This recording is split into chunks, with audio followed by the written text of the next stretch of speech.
Hello everyone, this is Chris from Spoon Graphics. Welcome back to another video tutorial. This time we're going to play around in Photoshop to create a double exposure effect, which is originally a photography technique using nothing but cameras to blend and merge two separate photos together by exposing the film twice in two completely different photos.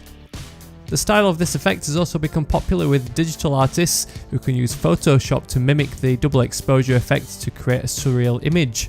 Popular examples are the True Detectives TV show intro, or if you're a bit of a Taylor Swift fan, you might recognise this effect from her latest music video. Common subjects that are often combined are portraits or profiles and scenes of nature such as mountains or trees. The example we'll be creating in this tutorial uses a side profile of a female and a snowy mountain scene which are blended together so the landscape fills the silhouette of the portrait.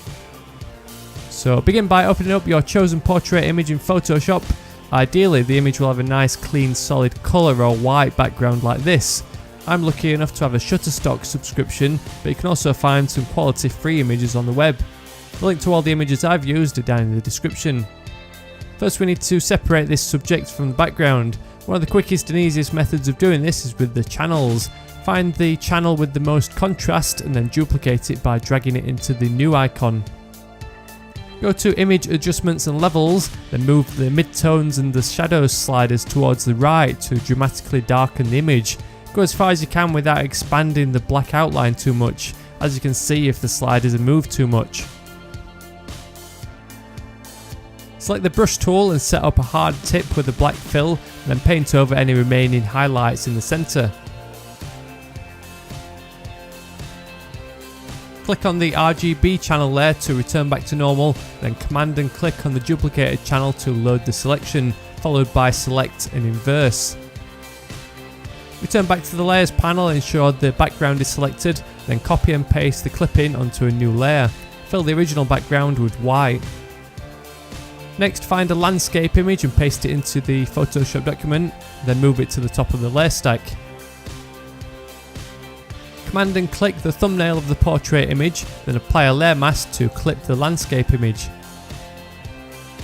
Unlink the mask with the layer by clicking the chain icon, then select the landscape layer thumbnail and go to Edit Transform to scale and position the image independently to find the best composition. Select the original portrait layer and press Command and J to duplicate it.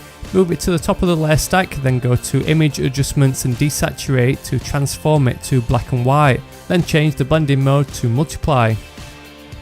Apply a layer mask to this layer, then set up a large soft brush with a black fill.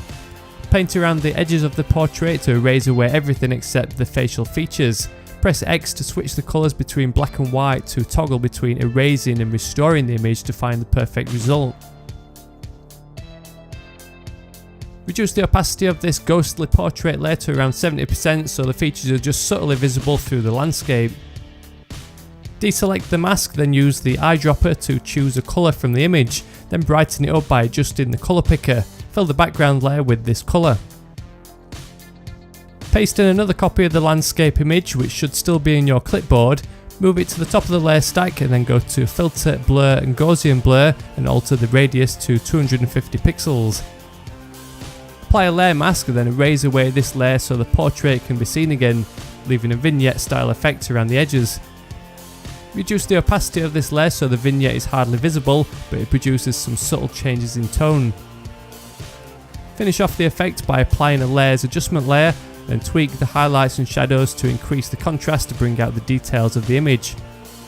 The final effect is a cool blend of two images to create a surreal piece of art which is perfect for posters or album covers.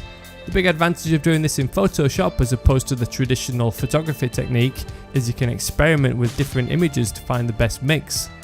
So I hope you enjoyed this Photoshop tutorial. If you did, I'd really appreciate a thumbs up on YouTube to help spread the word, and don't forget you can subscribe to see more video tutorials for Photoshop and Illustrator, or you can visit my website at spoon.graphics for free design stuff. So thank you very much for watching, and I'll see you in the next one.